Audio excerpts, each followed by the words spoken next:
সকালে সোফায় বসে নিউজ পেপার দেখতে দেখতে চা খাচ্ছেন মানিক আবরার, আর মিসেস আবরার ওনার পাশে বসে টিভি দেখছেন।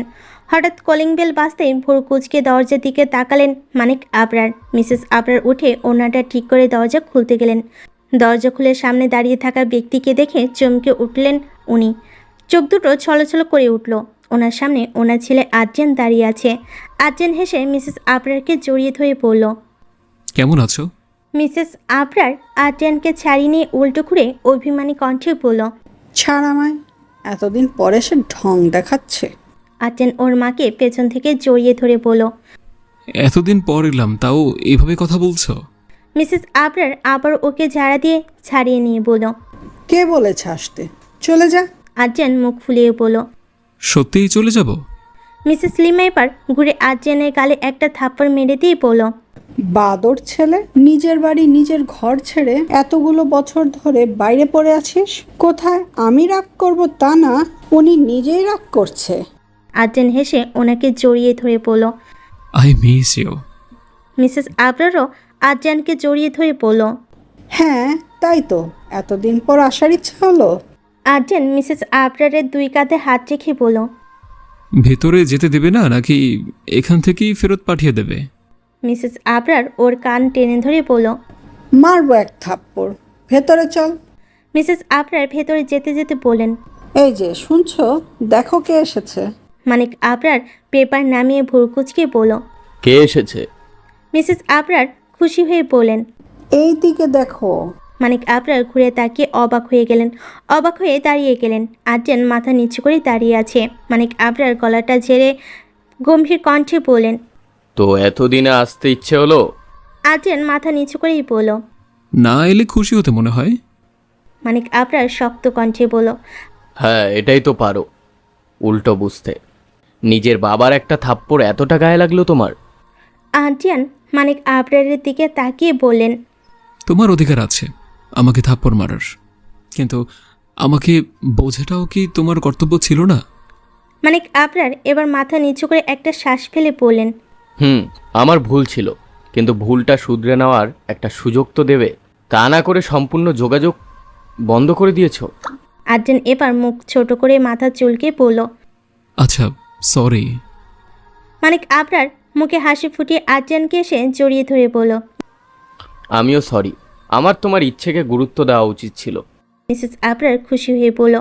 এবার কিন্তু তোকে আমি আর কোথাও যেতে দিচ্ছি না। আর্যেন ওর মায়ের দিকে ভুরকুচকে তাকিয়ে বলল। আরে এসেছি কি যাওয়ার জন্য নাকি? আজকে থেকে এখানেই থাকছি আমি। আর্যেনের কথা শুনে মিস্টার আর মিসেস চৌধুরী দুজনেই খুশি হলো। মানিক আবরার একটা স্বস্তির নিঃশ্বাস ফেলে বলল। এতদিনে আমার বুকের ওপর থেকে একটা পাথর নামলো। আর্যেন মুচকি এসে বলল। আমি কিন্তু একা আসিনি, সাথে বোনাস গিফটও নিয়ে এসেছি। মিসেস আবরার ভুল কুচকে বলল। বিয়ে করে বউ নিয়ে আসিসনি তো? আর্যেন মুচকি এসে বলল। অনেকটা কাছাকাছি আছো। বউ এনেছি, তবে হবু বউ, মানে তোমাদের বউমা। মানিক আবরার অবাক হয়ে বললেন। কি বলছো? কোথায় সে? আর্যেন মুচকি এসে বলল। আছে গাড়িতে, আমি ফোন করলেই ভেতরে আসবে। মিসেস আবরার উত্তেজিত হয়ে বললেন। আরে ওকে ভিতরে নিয়ে আয়, দাঁড়া আমি যাচ্ছি। বলে যেতে নিলে আর্যেন থামিয়ে দিয়ে বলল। ওয়েট ওয়েট, ওর সাথে দেখা করানোর আগে তোমাদের কিছু বলার আছে। মানিক আবরার ভুরকুচকে বললেন। কি বলবে? আর্যেন একটা শ্বাস ফেলে বলল। বসো বলছি। আর্যেন এবার ওনাদের দুজনকে অনিমার ব্যাপারে কিছু কথা বলো। সব শুনে মিস্টার আবরার বলেন। ওই তাহলে আর্যেন মাথা নেড়ে বলল। হ্যাঁ সব তো শুনলে, এখন বুঝতেই পারছো ওর কেমন পরিবেশ চাই। মিস্টার আবরার অধৈর্য হয়ে বলেন। আর কতক্ষণ মেয়েটাকে বাইরে রাখবি? এবার নিয়ে আয় ভেতরে। আর্যেন ওনাদের দুজনের দিকে তাকিয়ে মুচকি এসে ফোন বের করে কাউকে কল করে বলল। ভেতরে এসো। ফোন রেখে আর্যেন বেরিয়ে এগিয়ে আনতে গেল। কিছুক্ষণের মধ্যেই অনিমার হাত ধরে বাড়ির ভেতরে নিয়ে এলো আর্যেন।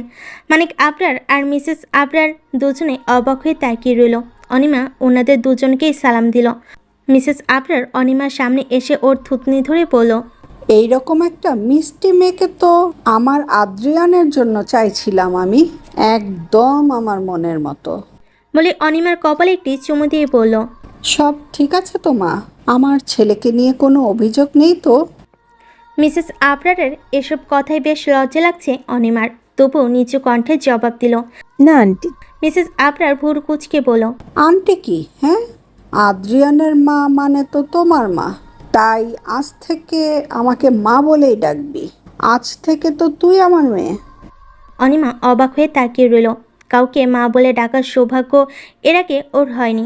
বুকের ভেতর কেমন ভার ভার হয়ে আসছে। মানিক আবরারও এগিয়ে এসে বলেন, শুধু ওকে মা বলে ডাকলেই চলবে না, কিন্তু আমাকেও বাবা বলে ডাকতে হবে। বলবে তো মামনি? মামনি ডাকটা শুনে চমকে গেল অনিমা। ওর আব্বু তো ওকে মামনি বলেই ডাকতো। এত বছর পর আবার সেই ডাকটা শুনে আর নিজেকে সামলে রাখতে পারল না, কেঁদে দিল অনিমা। অনিমাকে কাঁদতে দেখে আদ্রিয়ান কিছু বলবে তার আগে মিসেস আবরার অনিমাকে ধরে সোফায় বসিয়ে আলতো করে জড়িয়ে ধরে বললেন, কেঁদো না মা, বাবা মা তো চিরকাল কারো বেঁচে থাকে না। হ্যাঁ, এটা সত্যি, তোর বাবার মৃত্যুটা স্বাভাবিক ছিল না, কিন্তু নিজেকে তো শক্ত রাখতে হবে। মানিক আবরার অনিমার আরেক পাশে বসে ওর মাথায় হাত বুলিয়ে বলল, আদ্রিয়ান সব বলেছে আমাদের, নিজেকে একদম একা ভাববি না। আমরা আছি তো তোর সাথে, আর সব সময় থাকবো। আদ্রিয়ান হাত ভাঁজ করে দাঁড়িয়ে দেখছে তিনজনকে। মনে মনে এক অদ্ভুত শান্তি পাচ্ছে। অনিমাকে একটা পরিবার দিতে পেরেছে এটা ভেবেই মনটা অনেক হালকা লাগছে ওর। এরপর খেতে বসে হলো আরেক ঝামেলা। মানিক আবরার আর মিসেস আবরার দুজনেই অনিমাকে খাইয়ে দেবে। আদ্রিয়ান অসহায় দৃষ্টিতে একবার নিজের বাবার দিকে দেখছে, আরেকবার নিজের মায়ের দিকে, তারপর বাচ্চাদের মতো করেই বলল, এটা কিন্তু ঠিক না। এতদিন পর আমি বাড়িতে এলাম, অথচ আমার দিকে একটু ঘুরেও দেখছো না তোমরা। মানে উল্টে নিজের বৌমাকে নিয়ে পড়ে আছো। আমাকেও কেউ একটু খাইয়ে দাও। মিসেস আবরার বিরক্তিকর কণ্ঠে বললেন, এই, এত বড় হয়েছিস, খাইয়ে দিতে হবে কেন রে? চুপচাপ নিজের হাতে খেয়ে নে। মানিক আবরার ও স্ত্রীর কথায় সহমত হয়ে বলেন। তাই তো নিজের হাতে খাও। আদ্রিয়ান বোকার মতো কিছুক্ষণ দুজনের দিকে তাকিয়ে থেকে বলল, বাবা, বিয়ের পর মেয়েরা পর হয়ে যায় শুনেছিলাম, কিন্তু হবু বৌমাকে দেখার সাথে সাথে যে ছেলেরাও পর হয়ে যায়, আজ দেখে নিলাম সেটা। অনিমা এতক্ষণ বেশ এনজয় করছিল। আদ্রিয়ানের কথাটা শুনে ও হেসে দিল, আর মিস্টার অ্যান্ড মিসেস আবরারও হেসে দিল। মিসেস আবরার হাসতে হাসতেই বলল, ব্যাস, অনেক হয়েছে, আয়, তোকে আমি খাইয়ে দিচ্ছি। এরপর মানিক আবরার অনিমাকে আর মিসেস আবরার আদ্রিয়ানকে খাইয়ে দিতে লাগলো। আজ এইবারই আনন্দে মেতে উঠেছে। এতদিন পর ঘরের ছেলে বাড়িতে ফিরে এসেছে, সাথে ছেলের বউ। এর চেয়ে ভালো আর কি হতে পারে। রিক নিজের রুমে বসে ফোন স্ক্রল করছিল। দরজার কাছে স্নিগ্ধা এসে নক করে বলল, রিক্তা আসবো? রিক ফোন থেকে চোখ সরিয়ে দরজার দিকে তাকিয়ে স্নিগ্ধাকে দেখে বলল, আয় ভিতরে আয়। স্নিগ্ধা ভিতরে এসে বসতেই রিক ফোনে চোখ রেখে প্রশ্ন করল। কিছু বলবি? স্নিগ্ধা কিছুক্ষণ চুপ থেকে তারপর ইতস্তত করে বলল, আসলে বাড়িতে বসে বোর হচ্ছিলাম, তাই বলছিলাম যে আমাকে একটু ঘুরিয়ে আনবে বাইরে থেকে। রিক ফোন থেকে চোখ না সরিয়েই বলল। হঠাৎ ঘুরতে যাওয়ার শখ হলো? স্নিগ্ধা নিচু কণ্ঠে বলল, ওই যে বললাম বোর হচ্ছি বাড়িতে বসে, তাই আর কি। তুমি যেতে না চাইলে সমস্যা নেই, আমি জোর করবো না। রিক কিছু না বলে নিজের মতো ফোন স্ক্রল করে যাচ্ছে। স্নিগ্ধা মন খারাপ করে উঠে চলে যেতে নিলে রিক বলে উঠল, আধ ঘন্টার মধ্যেই রেডি হয়ে নে, বেশি টাইম লাগলে কিন্তু আমি যাব না। স্নিগ্ধা তাড়াতাড়ি চলে গেল রেডি হতে। এরপর দুজনে দুপুর পর্যন্ত বিভিন্ন জায়গাতে ঘুরল। আজ রিক স্নিগ্ধাকে সেই আগের মতোই ট্রিট করেছে। বিকালবেলা অনিমা আদ্রিয়ানদের বাড়ির যেই রুমে ওকে থাকতে দেওয়া হয়েছে তার বেলকনিতে দাঁড়িয়ে একমনে আকাশের দিকে তাকিয়ে কিছু ভাবছে। হঠাৎ মাথায় কেউ টোকা দিতে অনিমা পেছন ঘুরে দেখলো আদ্রিয়ান। আদ্রিয়ান মুচকি হেসে বলল, কি ভাবছো? অনিমা কিছু না বলে হেসে দিয়ে আদ্রিয়ানকে জড়িয়ে ধরে বলল। Thank you so much. আদ্রিয়ানও অনিমাকে দুহাতে জড়িয়ে নিয়ে বলল। কেন? অনিমা মাথা তুলে বলল। আমার জীবনে আসার জন্য। আদ্রিয়ান অনিমার কপালে কপাল লাগিয়ে বলল। Thanks to. অনিমা ভুরু কুচকে বলল। কেন? দুজনেই দুজনের দিকে তাকিয়ে হেসে দিল। আদ্রিয়ান অনিমার চুল ঠিক করতে করতে বলল, আমার লাইফে আসার জন্য। অনিমা অবাক হয়ে বলল, কেন? আদ্রিয়ান অনিমার দিকে তাকিয়ে একটা গম্ভীর শ্বাস নিয়ে বলল, তোমার বাবার মতো একজন মানুষকে যারা এতটা নির্মমভাবে খুন করেছে, তারা তো এভাবে খোলা নিশ্চিন্তে ঘুরে বেড়াতে পারে না, তাই না? এমনিতেই ওদের শাস্তি দেওয়া যেত, কিন্তু তুমি চাও আইন ওদের শাস্তি দেখ, তাহলে সেটাই হবে। অনিমা কিছু একটা ভেবে বলল। বাট কি করতে চলেছি আমরা? আদ্রিয়ান রেলিংয়ে ভর দিয়ে বলল। ওদের সবাইকে এক জায়গায় ডেকেছি আমি। আমরা যদি একটা টিম হয়ে কাজ করি তাহলে অনেক সহজ হবে। আর আমাদের এই টিমে রেকও আছে। অনিমা অবাক হয়ে তাকিয়ে বলল। রিক, আদ্রিয়ান মুচকি এসে বলল। হ্যাঁ, এবার দেরি করো না, তাড়াতাড়ি রেডি হয়ে নাও, ওরা ওয়েট করবে। অনিমা কথা না পারিয়ে রেডি হতে চলে গেল আর আদ্রিয়ান নিজেও রেডি হতে গেল। একটা টেবিলে চারপাশে বসে আছে আদ্রিয়ান, অনিমা, রিক, স্নিগ্ধা, আদিপ, আশিস, তীব্র, অরুমিতা, স্নেহা সবাই। তীব্র, স্নেহা আর আশিস অরুমিতা যে একে অপরকে অ্যাভয়েড করছে সেটা বুঝতে পারল অনিমা, তবে আপাতত কিছু বলল না। আদ্রিয়ান আদিপের দিকে তাকিয়ে বললেন। হাসান স্যার যে আর্টিকেল করতে চেয়েছিলেন সেই আর্টিকেলের ওপর যেসব জার্নালিস্টরা কাজ করেছিল তাদের বর্তমান নাম, অ্যাড্রেস, নাম্বার কালেক্ট করা শেষ। আদিপ একটা কাগজ আদ্রিয়ানের দিকে এগিয়ে দিয়ে বলল। হ্যাঁ, আতাউর, মুশফিক, মিতা, শম্পা, ইলিয়াস এই 5 জন ছিল। মিতা মেয়েটি এই কেসের একটা এভিডেন্সের ছবি তুলতে গিয়ে খুন হয়। বাকিদেরটা দেয়া আছে। আদ্রিয়ান কাগজটাতে চোখ বুলিয়ে বলল। আতাউর, মুশফিক, পুষ্পা আর এলিয়াস, এই 4 জনের মধ্যে কেউ একজন নিউজটা লিক করত। সবার আগে তাকেই ধরতে হবে। অনিমা, আর্টিকেলের কিছু ডিটেলস যেটা তোমার কাছে ছিল সেই ফাইলটা বের করো। অনিমা সেই ফাইলটা বার করে আদ্রিয়ানের হাতে দিল। আদ্রিয়ান নিজের পকেট থেকে একটা প্যাকেট কিছু ছবি বের করে টেবিলে রেখে বলল। এই ছবিগুলো মিতা তুলেছিল। ওরা মিতাকে মারতে পারলেও মারার আগে ছবিগুলো মিতা হাসান স্যারকে পাঠিয়েছিলেন। অনিমা অবাক হয়ে বলল। আপনি কোথায় পেলেন? আদ্রিয়ান অনিমার প্রশ্নকে এড়িয়ে গিয়ে বলল। এই ফাইল আর ছবি এই কেসের সবচেয়ে গুরুত্বপূর্ণ এভিডেন্স, তাই এগুলোকে নিরাপদে রাখতে হবে, খুব সেফলি। এই কথাতে রিক বলে উঠল। এগুলো আমি আমার কাছে রাখছি। সবাই রিকের দিকে তাকাতে রিক ইতস্তত করে বলল। যদি তোমাদের কারো আমাকে বিশ্বাস করতে প্রবলেম থাকে তো বলো। আদ্রিয়ান মুচকি এসে ফাইল আর ছবিগুলো রিকের হাতে দিয়ে বলল। তোমাকে অবিশ্বাস করার কারণ নেই। আই নো তুমি তোমার দায়িত্ব কি সেটা ভালো করেই জানো। রিক এগুলো নিয়ে আদ্রিয়ানের দিকে তাকিয়ে একটা মুচকি হাসি দিল। মিটিং শেষে যে যার গাড়িতে চলে গেল। রঞ্জিত চৌধুরী আর কবি শেখ টেবিলে কাজ করছিল।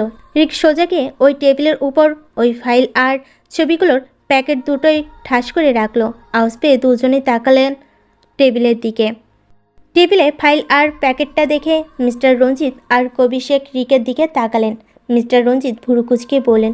এগুলো কি? রিক ওনাদের বড় বড় চেয়ারে বসতে বসতে বলল। রাখো তো, টেবিলই আছে, দেখে নাও। মিস্টার রঞ্জিত ফাইলটা হাতে নিয়ে আর কবি শেখ ছবির প্যাকেটটা সব ভালোভাবে দেখে দুজনেই অবাক হয়ে গেলেন। কবি শেখ মিস্টার রঞ্জিতের দিকে তাকিয়ে বলেন। এগুলো তো 7 বছর আগের গৌরানের ছবিগুলো। মিস্টার রঞ্জিত ওই ফাইলটা পড়ে চমকে গিয়ে বলেন। আরে এটাও তো হাসান আমার এঙ্গেজডে যে আর্টিকেলটা করছিল তার কিছু অংশ। কবি শেখ রিকের দিকে তাকিয়ে বলেন। এগুলো তুমি কোথায় পেলে? রিক এতক্ষণ দুজনের কথা শুনছিল। কবি শেখের প্রশ্ন শুনে ওনাদের দিকে তাকিয়ে বলল। যাক, মনে পড়লো তাহলে। আমি তো ভাবতাম তোমরা খুবই বুদ্ধিমান, অথচ তোমাদের বিরুদ্ধে এত বড় গুরুত্বপূর্ণ দুটো এভিডেন্স বাইরের অন্যের হাতে পড়ে আছে, তোমরা জানোই না। বাহ বাহ বাহ। মিস্টার রঞ্জিত অবাক হয়ে বলেন। কোথায় ছিল এগুলো? রিক একটা তাচ্ছিলের হাসি দিয়ে বলল। রাইট, এটাও জানো না অনিমা আদ্রিয়ানের কাছেই ছিল। রিকের কথা শুনে দুজনেই চমকে গেলেন। কবি শেখ চিন্তিত গলায় বলেন। কিন্তু এটা কি করে সম্ভব? এই ছবিগুলো তো মিতা তুলেছিল। তুলে নিয়ে যাওয়ার আগেই তো মিতাকে আমরা মেরে ফেলেছিলাম। রিক আবারও হাসলো, তারপর কবি শেখের দিকে তাকিয়ে বলল। ও, তার মানে জার্নালিস্ট মিতাকে তোমরাই খুন করেছো? মিস্টার রঞ্জিত বিরক্তি হয়ে বলল। আরে হ্যাঁ, ওই মেয়েটা আমাদের গোডাউনের স্মাগলিংয়ের ছবি তুলেছিল কাউকে যাতে দিতে না পারে, সেই জন্যই তো ওখান থেকে পালানোর আগেই আমাদের লোক দিয়ে খুন করিয়েছি। রিক ওর বাবার দিকে তাকিয়ে বলল। শুনেছিলাম ওনাকে নাকি রেপও করা হয়েছিল। কবি শেখ হালকা কেসে গলা পরিষ্কার করে ইতস্তত করে বলেন। হ্যাঁ, ওই জয়েন ছেলে পেলেই তো তাই। রিক একটা মলিন হাসি দিয়ে বলল। তার মানে সেটা তোমাদেরই লোক করেছে, তাই তো? রঞ্জিত চৌধুরী বললেন। হঠাৎ এগুলো জিজ্ঞেস করছো? রিক এবার একটা চেয়ারে হেলান দিয়ে আয়েশ করে বসে ওনাদের দিকে তাকিয়ে বলল। এবার বুঝতে পারছো তো আমি ওদের টিমে জয়েন না করলে কি হতো? আজকে প্রমাণগুলো সব ওদের হাতে থাকতো, ঠিক সময় পাবলিশও করতো, আর তোমরা থাকতে জেলে। কবির শেখ টেবিলে দুহাত রেখে গম্ভীর কণ্ঠে বলল, হ্যাঁ, এটা ঠিক। এখন আমারও মনে হচ্ছে যে রিকের ওদের সাথে থাকা উচিত। সবে দুটো প্রাণ উদ্ধার হয়েছে, আর কি কি প্রাণ ওদের হাতে আসে তার কোনো ঠিক নেই। রিক হালকা হেসে দিয়ে বলল, একজ্যাক্টলি, এই জন্যই আগে ভালো সাদা নাটক করলাম, এরপর ওদের বিশ্বাস অর্জন করলাম, আর ওরাও আমাকে বিশ্বাস করে নিল, আর আমাকে বিশ্বাস করে এগুলো দিয়ে দিল, আমার কাছে রাখলো ওরা। And I am sure that এই ভুল ওরা বারবার করবে, আর ওরা যেদিন সবটা এক্সপোজ করতে যাবে সেই দিন আমি আসল বোমাটা ফাটাবো। এবার এগুলো নষ্ট করে ফেলো।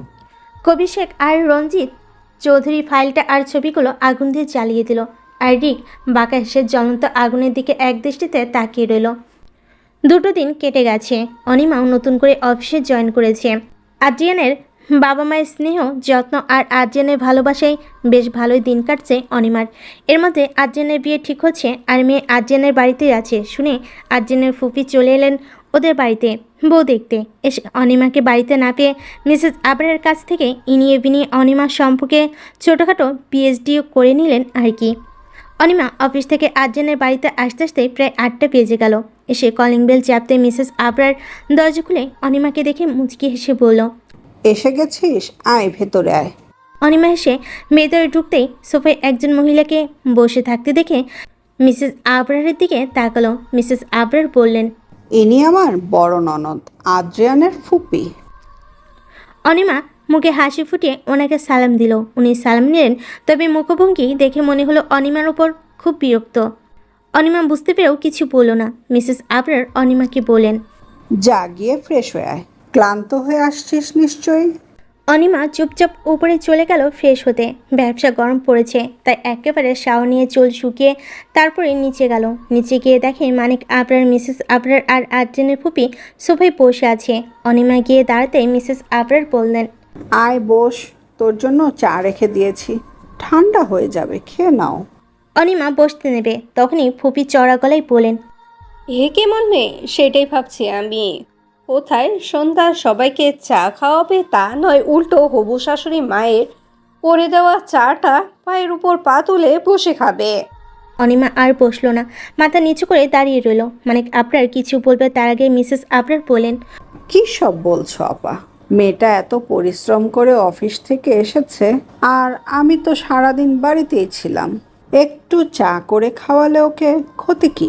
ফুপি বিরক্ত হয়ে বলেন, বিয়ের আগে হে মেয়েকে মাথায় তুলেছিস তো, দেখবে একদিন তোরই মাথার উপর ছুরি ঘোরাবে, সেই দিন বুঝবি। মানিক আবরারও এবার বোনের কথায় বিরক্ত হয়ে বলল, ছুরি ঘোরালে আমাদের উপর ঘোরাবে, তোরা তো সমস্যা কিসে সেটাই তো বুঝতে পারছি না। অনিমা মাথা নিচু করে দাঁড়িয়ে আছে। ফুপির ব্যবহারে সামান্য মন খারাপও হচ্ছে ওর। মিসেস আবরার ওকে বসতে বলবেন, তার আগে ফুপি বলে উঠলেন, আচ্ছা, আমাদের আদ্রিয়ানের জন্য কি মেয়ের অভাব পড়লো নাকি? বলতো যে এরকম একটা মেয়েকে ওর বউ বানাচ্ছিস। মিসেস আবরার ভুরকুচকে বলেন, এই রকম মানে কি? কি বলতে চাইছো তুমি? ফুপি মুখ বাঁকিয়ে বলেন, বুঝতে পারছিস না নাকি? বাপ মানি, তার ওপর একা একটা মেয়ে ফ্ল্যাটে থাকতো। এই যুগে যা সব হয়, কি সব কুকীর্তি করে বেড়াইছে তা বলতে পারবি? হাত দেখ, রাত 8টা বাজে বাড়ি ফিরল। বিয়ের পর কি এইসব করবে নাকি? এতক্ষণ কিছু মনে না করলেও এবার অনিমার বেশ খারাপ লাগলো ব্যাপারটা, কারণ এবার উনি ওর চরিত্র নিয়ে কথা বলছে। মানিক আবরার এবার রাগী গলায় বলেন, কি করেছিস বলতো আপা? মেয়েটা কেউ ছিল না বলেই তো একা থাকতে হয়েছে, তাই না? এতে ওর কি দোষ? আর ওর কাজ থাকলে দেরি তো হতেই পারে, এতে সমস্যার কি? ফুপি ভুরকুচকে তাকালেন নিজের ভাইয়ের দিকে। অনিমা এক দৃষ্টিতে নিজের দিকে তাকিয়ে আছে, চোখ দুটো ছলছল করছে ওর। মিস্টার মিসেস আবরারও বেশ বিরক্ত হচ্ছে এসব কথা শুনে। যথেষ্ট ভদ্র ভাষায় থামানোর চেষ্টা করছে, কিন্তু থামছে না। ফুপি অনিমার দিকে তাকিয়ে বলেন, আর এসব যদি বাদও দেয়, ওই মন্ত্রীর ছেলেটা ওকে তুলে নিয়ে গেছে বিদেশে, নিয়ে গিয়ে কয়েকটা দিন রেখেছিল। একটা পরপুরুষের কাছে এতদিন ছিল। তোমাদের কি মনে হয় ছেলেটা ওকে নিয়ে বসিয়ে পুজো করছিল? আমাদের দেখে কি মনে হয় ঘাসে মুখ দিয়ে চলে? অনিমা এবার চোখের জল আটকাতে পারল না। নিজের সম্পর্কে এরকম কথা শুনতে কোনো মেয়েরই ভালো লাগে না। আর উনি রীতিমতো ওকে চরম অপমান করছেন। অন্যকে হলে নিশ্চয়ই কড়া কথা শুনিয়ে দিত, কিন্তু আর্জেনের ফুপি আর সামনে বাবা মা আছে তাই চুপচাপ সহ্য করছে। মিসেস আবরার এবার উঠে দাঁড়িয়ে রেগে বলেন, আপা এবার কিন্তু বাড়াবাড়ি করছো। ফুপি পাত্তা না দিয়ে বলেন, কারণ আদ্রিয়ান নিজে ওকে ভালোবাসে, শুধু ভালোই বাসে না, সারা জীবন ওর সাথেই কাটাতে চায়। এই কথা শুনে সকলে তাকিয়ে দেখলো আর্জেন পকেটে হাত দিয়ে দাঁড়িয়ে আছে। হ্যাঁ, আর্জেন প্রথম থেকে সব শুনছিল কিন্তু কিছু বলেনি, কারণ ও শুনতে চাইছিল এই মহিলা আর কি বলতে পারে। যখন দেখলো মুখ খোলা জরুরি তখনই খুলো। ওনারাও কেউ খেয়াল করেনি ওকে। আর্জেন মুচকি এসে ওর ফুপির দিকে তাকিয়ে বলল, আমার তো মনে হয় না এর চেয়ে বড় কোনো কারণ থাকতে পারে বা থাকার দরকার আছে। ফুপি মুখ ঘুরিয়ে বসে রইলেন। উনি খুব ভালো করে জানেন আর্জেন কি বলতে পারে। মিসেস আর মিস্টার আর মিসেস আবরার এবার একটু আইস করে সোফায় বসলো। ওনারাও জানেন এখন কি হবে, তাই প্রস্তুতি নিয়ে বসলো আর কি। অনিমা এখনও মাথা নিচু করে দাঁড়িয়ে আছে। আর্জেন সিঙ্গেল সোফায় বসে ফুপির দিকে তাকিয়ে বলল, কি যেন বলছিলে পপিমণি, যে চাটা মাকে কেন করতে হলো, তাই তো? আচ্ছা, এটা কোথায় লেখা আছে যে বাড়ির সব কাজ শুধু ঘরের বউরাই করবে? ফুপি ভুরু কুচকে আর্জেনের দিকে তাকিয়ে বলেন, তো তুই কি বলতে চাইছিস তোর মা হাত পুড়িয়ে রান্না করবে আর তোর বউ বসে বসে খাবে? আর্জেন হেসে বলল, আমি সেটা কখন বললাম? এটা ডিপেন্ড করবে কে কতটা ফ্রি এবং সুস্থ আছে তার উপর। আজ অনিমা লেট করে ফেলেছে। মা ফ্রি ছিল, ও সুস্থও ছিল, তাই নিজেই চা করেছে। অনিমা ফ্রি থাকলে ও নিজেই সব করবে, ওকে বলতেও হবে না। আর এইটুকু চিনি আমি ওকে। ইনফ্যাক্ট ও যদি এসে দেখতো যে চা করা হয়নি তাহলে ও নিজেই যেত করতে। কিন্তু আমার মা তো আর তোমার মতো না, তাই না, যে পায়ের উপর পা তুলে বসে ঘরের বউকে অর্ডার করবে। কারণ উনি মা, তোমার মতো সো কল্ড শাশুড়ি না। ফুপি মাথা নিচু করে আছে আর অনিমা এবার মাথা তুলে তাকালো আর্জেনের দিকে। আর্জেন আবার বলল, আর কি বলেছিলে? ও এতদিন একা একটা ফ্ল্যাটে থাকতো, কোথায় কি কুকৃতি করে বেরিয়েছে তার ঠিক নেই। সেটা বললে তো আমিও এতদিন একা একটা অ্যাপার্টমেন্টে ছিলাম, তার উপর একজন সেলিব্রিটি। তো আমিও কোথায় কি কুকৃতি করে বেরিয়েছি, হ্যাঁ, তারও তো কোনো ঠিক নেই, তাই না? ও রাত 8টায় এসেছে বলে তোমার প্রবলেম হচ্ছে, আর আমি তো রাত 9:30টায় বাড়িতে এলাম। মাঝে মাঝে আরও রাত হয়, তাহলে তো তোমার আমাকে নিয়েও সমস্যা থাকার কথা, রাইট? ফুপি এবার আর্জেনের দিকে তাকিয়ে বলল, তুই আর ও কি হ্যাক নাকি? তুই হলি ছেলে মানুষ, তোর সাথে হর তুলনা হয়? আর্জেন একটা তার ছেলের হাসি দিয়ে বলল, কেন, পার্থক্য কোথায় আমাদের? আমার দুটো হাত, দুটো পা, দুটো চোখ আছে, তারও আছে।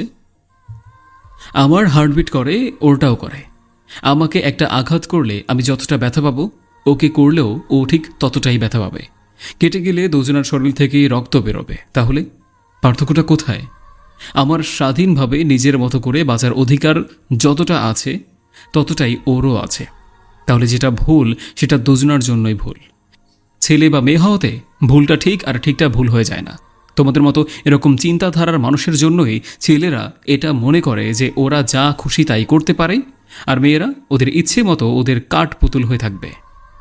ফুপি এবার চুপ করে আছে, কি বলবে সেটাই জানে না উনি। আর অনিমা এক দৃষ্টিতে তাকিয়ে আছে আর্জিয়ানের দিকে।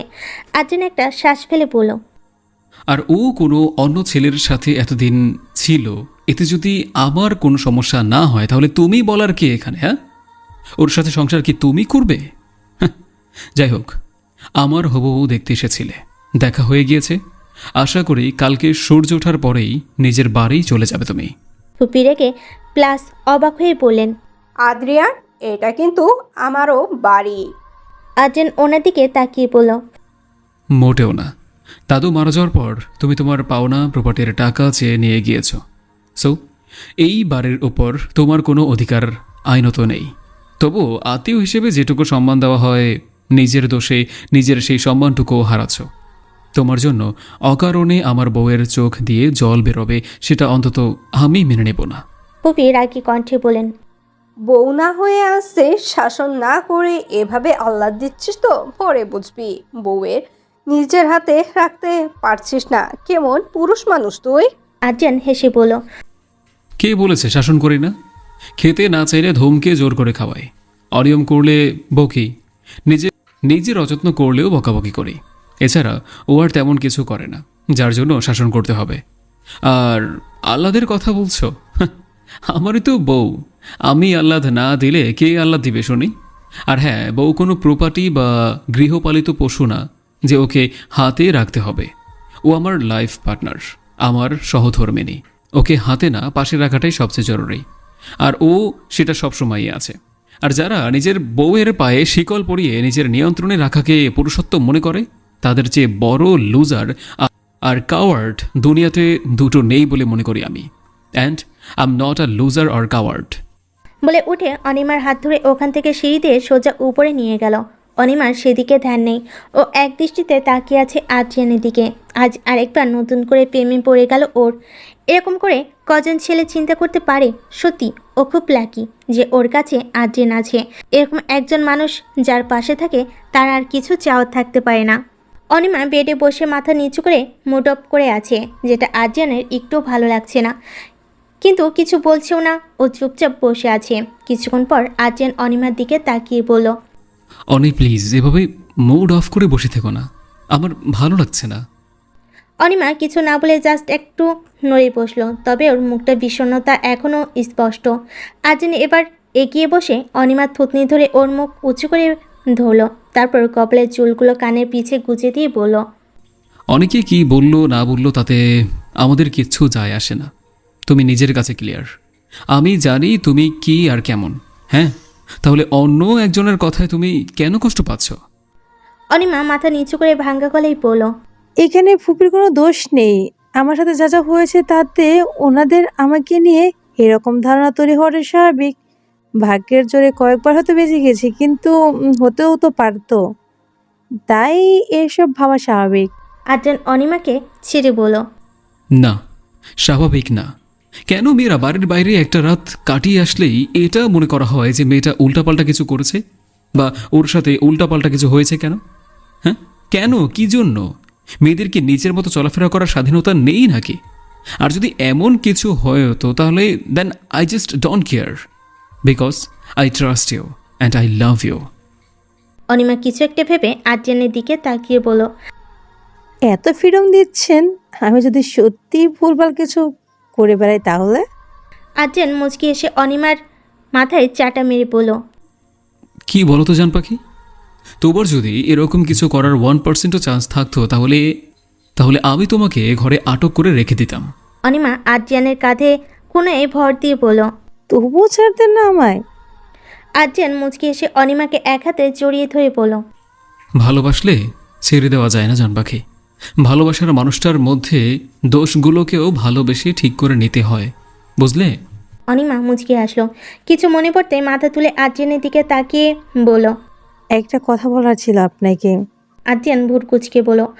সিরিয়াস কিছু? অনিমা হ্যাঁ বোধক মাথা নাড়িয়ে তারপর একটু চুপ থেকে বলল, আসলে তীব্র, স্নেহা, আশিস ভাইয়া আর ওর মধ্যে অনেক প্রবলেম চলছে। সেদিন দেখলাম একে অপরকে ইগনোর করলো। দুদিন ধরে খেয়াল করছি যে তীব্র আর অরমিতার মুড অফ। স্নেহার বাবাও বিয়ে ঠিক করেছে। স্নেহা ওর বাবার মুখের উপর কথা বলতে পারছে না, তীব্রকেও কথা বলতে দিচ্ছে না, তাই তীব্র রেগে আছে ওর উপর। আর আরও আদ্রিয়ান অনিমাকে থামিয়ে দিয়ে বলল, অরুমিতা আর আশিসের সমস্যাটা আমি জানি। দেখো, ভুলটা আশিসের। নিজের ভুল বুঝতে হলে ওর নিজেকেই বুঝতে হবে। আশিস যতক্ষণ নিজে না রিয়ালাইজ করছে যে ও যেটা করেছে সেটা ভুল, আর ও সত্যি অরুমিতাকে ভালোবাসে, আর এইসব বুঝেও নিজে থেকে অরুমিতার কাছে ক্ষমা না চাইবে, ততক্ষণে আমরা কিছু করতে পারি না। এরপর অরুমিতা ওকে ক্ষমা করবে কি না সেটা অরুমিতার ব্যাপার। আর তীব্র আর স্নেহার ব্যাপারটা আমি দেখছি। এখন আঙ্কেলের কেসটা নিয়ে ব্যস্ত আছি। সো সেই জন্য একটু ফ্রি হলেই তীব্রর বাবার সাথে আমি নিজে কথা বলবো। হ্যাপি? অনিমা মুচকি হেসে বলল। হুম। আদ্রিয়ান হেসে অনিমার চুলগুলো নাড়তে নাড়তে বলল, রাত হয়েছে অনেক, এবার শুয়ে পড়ো। অনিমা জানে আদ্রিয়ানের কথা না শুনে কোনো উপায় নেই, তাই লক্ষ্মী মেয়ের মতো চুপচাপ শুয়ে পড়ল।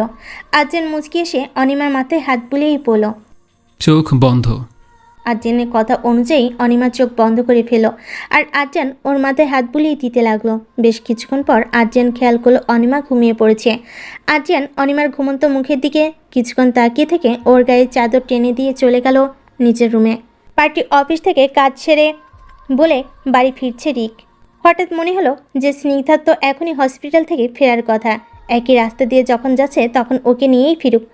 এসব ভেবে স্নিগ্ধাদের হসপিটালের সামনে গাড়ি থামিয়ে গাড়িতে বসে স্নিগ্ধার বেরোনোর অপেক্ষা করতে লাগলো। বেশ কিছুক্ষণ পর স্নিগ্ধাকে দেখতে পেল রিক। তবে স্নিগ্ধার সাথে একটা ছেলেও আছে। দুজনে হাসাহাসি করতে করতে আসছে আর দুজনেই খুব কাছাকাছি অবস্থায় হাঁটছে। রিকের মেজাজ খারাপ হয়ে গেল এই দৃশ্য দেখে। এমন কেন হলো ও নিজেও জানে না, কিন্তু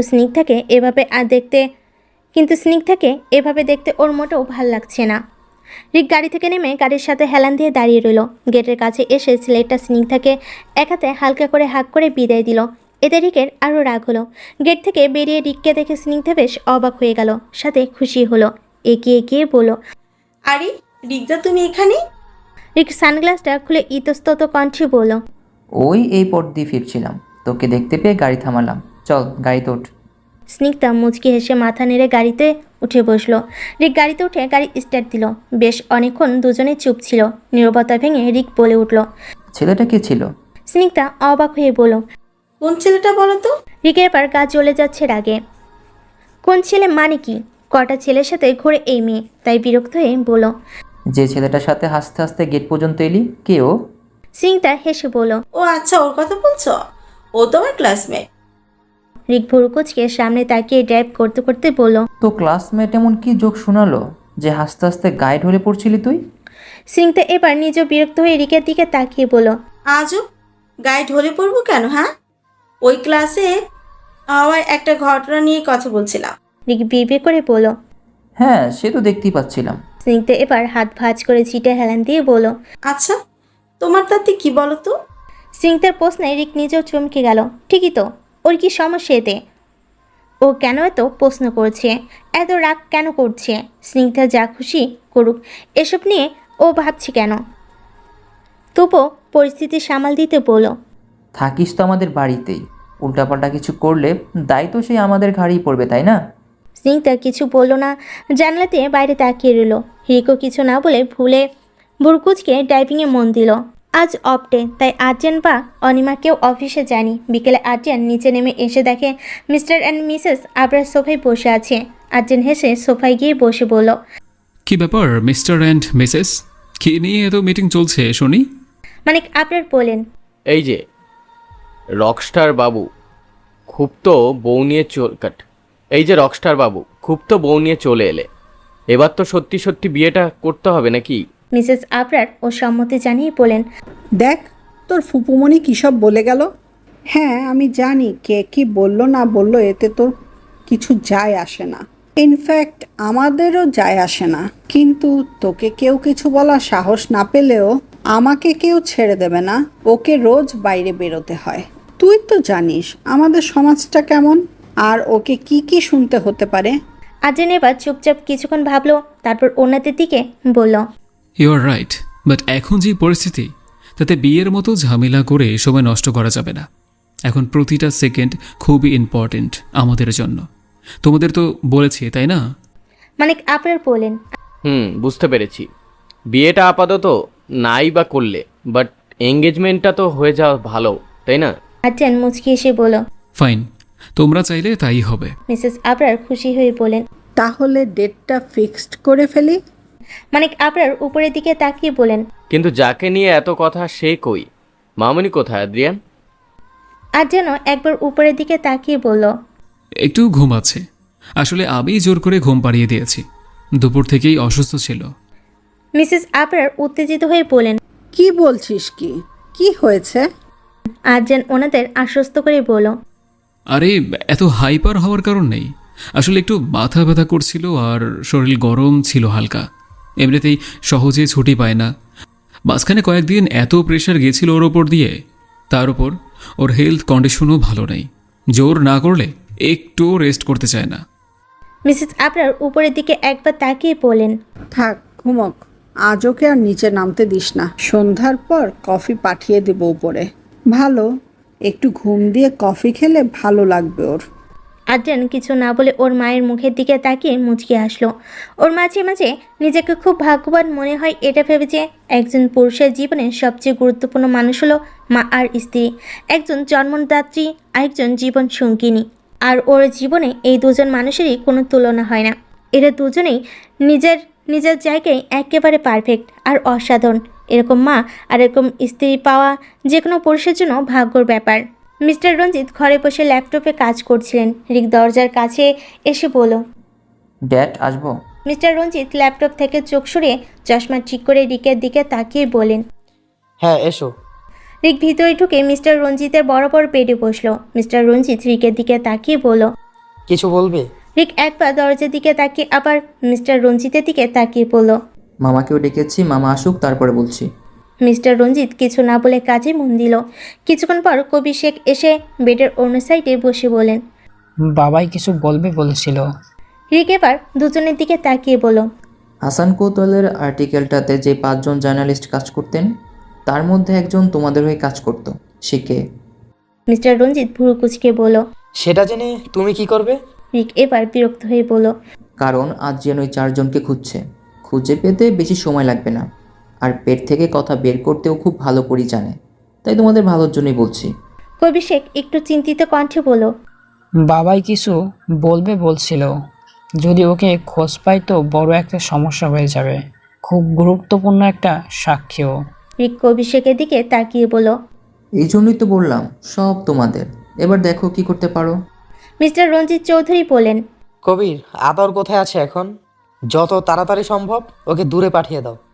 কবি শেখ থুতনির নিচে হাত দিয়ে কিছু একটা ভাবতে ভাবতে বলেন, শুধু দূরে নয়, আধারকেও দুনিয়া থেকে সরিয়ে ফেলতে হবে, নাহলে ব্যাপারটা রিস্ক হয়ে যাবে।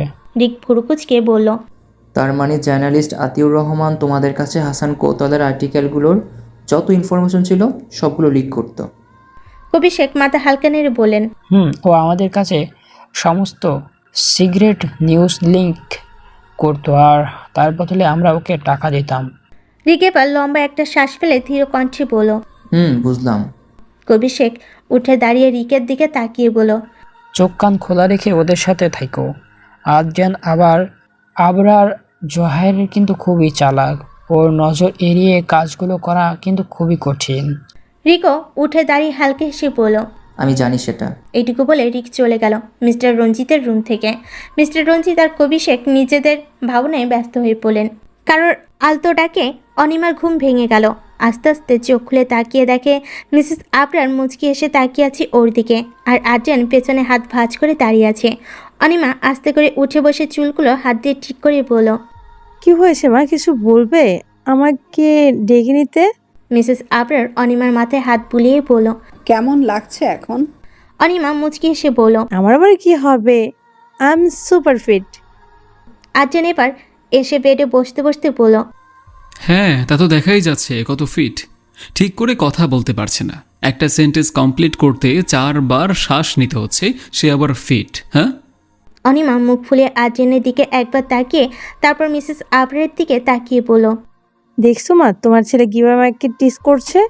মিসেস আবরার আদ্রিয়ানের দিকে চোখ রাঙিয়ে তাকিয়ে বলল, এই একদম আমার মেয়েকে টিচ করবি না। আদ্রিয়ান ওর হাতে রাখা আপেলটা মুখের সামনে ঘোরাতে ঘোরাতে বলল, হ্যাঁ সেই বাড়ি তোমাদের, ঘর তোমাদের, আমার বউটাও তোমাদের, আমার আর কি আছে বলো, সবই তোমাদের। আমি তো মঙ্গলের গ্রহ থেকে এখানে পিকনিক করতে এসে অ্যাক্সিডেন্টলি তোমাদের ঘরে ডেলিভার্ড করে গিয়েছে। কপাল কপাল আমার। এই জন্যই কে যেন বলেছিল যে বেশি মিষ্টি মেয়েদের বউ করে ঘরে আনতে নেই, তাতে ছেলেরা মিষ্টির বাক্স হয়ে যায়। বলে আপেলে বাইট করলো। অনিমা আর মিসেস আবরার মিটমিটিয়ে হাসছে আদ্রিয়ানের কথায়। মিসেস আবরার টি টেবিল থেকে কফির মগটা অনিমার দিকে এগিয়ে দিয়ে বলেন, এটা খেয়ে নে, ভালো লাগবে। অনিমা কফির মগটার দিকে তাকিয়ে অসহায়ভাবে বলল, তুমি কেন আনতে গেলে? আমি তো পারতাম। মিসেস আবরার রাগী কণ্ঠে বলেন, মারবো টেনে এক থাপ্পড়। এই শরীরে নাকি উনি রান্নাঘরে যাবে, শখ কত। চুপচাপ খা, আমিও যাই, তোর বাবাকে কফিটা দিতে হবে। বলে মিসেস আবরার চলে গেলেন ওখান থেকে। অনিমা আদ্রিয়ানের দিকে তাকিয়ে দেখলো ও এক মনে আপেল খাচ্ছে। অনিমা কিছু না বলে কফির মগটা নিয়ে বেলকুনিতে চলে গেল। বেলকুনির রেলিং ধরে বাড়ির দিকে তাকিয়ে নিজের কফির মগে চুমুক দিতে লাগলো। কিছুক্ষণ পর পেছন থেকে ওকে আলতো করে জড়িয়ে ধরে কাঁধে থুতনি রাখলো আদ্রিয়ান। অনিমা একটু অবাক হলো, কারণ আদ্রিয়ান এমনিতে সবসময় ওর আশেপাশে থাকলেও এইভাবে হঠাৎ জড়িয়ে ধরে না। তবু কিছু না বলে নিজের এক হাত আদ্রিয়ানের হাতের উপর রেখে দিয়ে চোখ বন্ধ করে ফেল। আদ্রিয়ান স্লো ভয়েসে বলল, একটা গুড নিউজ আছে তোমার জন্য। অনিমা চোখ না খুলে মুখে হাসি রেখেই বলল। সেটা কি? আদ্রিয়ান অনিমার কানে কাছে মুখ এনে বলল। আগামী শুক্রবার আমাদের এঙ্গেজমেন্ট। অনিমা আদ্রিয়ানের দিকে ঘুরে অবাক হয়ে তাকালো। আদ্রিয়ান অনিমার চুলগুলো কানে গুজতে গুজতে বলল। ইয়েস জান পাখি, যদিও বাবা মা বিয়ের কথা বলেছিল, বাট আমি না করেছি। এখন অন্য কিছুতে টাইম বেশি ওয়েস্ট করা ঠিক হবে না, তাই। অনিমা আদ্রিয়ানের দিকে তাকিয়ে বলল। আচ্ছা, এরপরের স্টেপ কি হবে? আদ্রিয়ান কিছু একটা ভেবে তারপর মুচকি হেসে বলল। তা জানি না, বাট যা হবে ভালো হবে, ভরসা রাখো আমার উপর। অনিমা নিচু কণ্ঠে বলল। বলে আবারও কফি খাওয়াতে মনোযোগ দিল। কিছুদিন যাবৎ অনেক কিছু ভাবছে ও। আদ্রিয়ান এগুলো কি করে করে? রিকের মতো একটা মানুষকে সিকিউরিটি ক্রস করে সুইডেন এর একটা নির্জন দ্বীপে পৌঁছে যাওয়া, এত প্রমাণ জোগাড়, ওকে সেভ রাখা, কবি শেখ রঞ্জিত চৌধুরীর মতো পাওয়ারফুল মানুষদেরও তোয়াক্কা না করা, এসব কি শুধুমাত্র একজন রকস্টারের পক্ষে সম্ভব?